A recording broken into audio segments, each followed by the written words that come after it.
Ayan, good morning ka farmers. Ayan, buti uminto yung bagyo. Nawala yung bagyo, hindi na umulan. Ayan, ka farmers, nagsabog tayo ng fertilizer ngayong araw. Sinamantala natin yung sikat ng araw ngayon.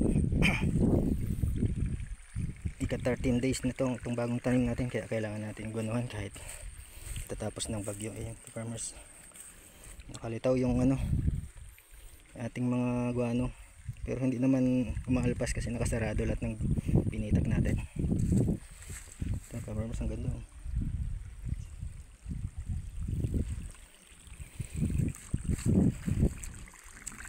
Tingnan natin yung ating unang tinanim ka farmers kung anong itsura. October 5 natin tinanim yan, yung una natin. Check natin, kadalawang sabog tayo dyan ng guano. Ito, napakaganda. Ito yung ating unang tanim ka farmers. Ang ganda ng bulas. Ayan, isang beses pa lang tayo nakapag-spray ng insecticide dyan, Gold Rush at saka sinamahan natin ng Crop Giant. Ayan ka farmers, October 5 tinanim yan. Malapit na yan mag buntis.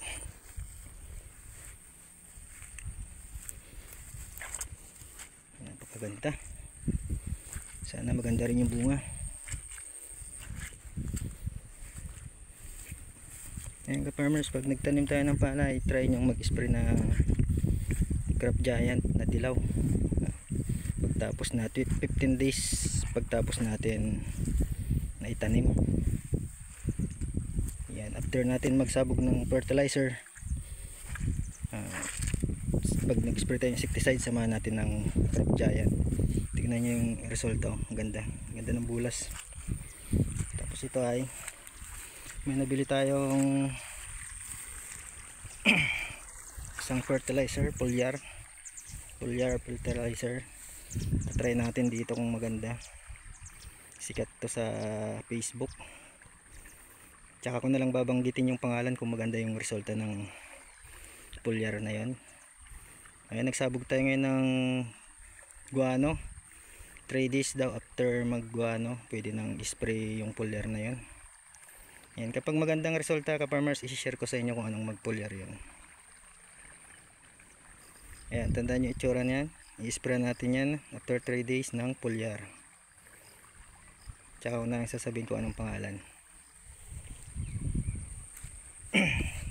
Ito naman foliar to, kaya lang Crop Giant siya. Ayan, kapal naman yung pahe ng ating palay. Medyo kasi nagasakit to eh, pero nung tinira natin ng Crop Giant, ayun, gumanda, kumapal. Ang kapal mo siya, tignan nyo yung puno. Malapit na yan mag bunga. Ang kapal mo, 45 days na yan, magbubuntis na yan.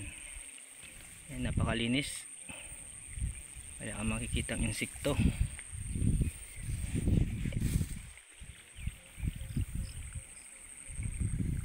Napakaganda ng ating unang tanim ka farmers.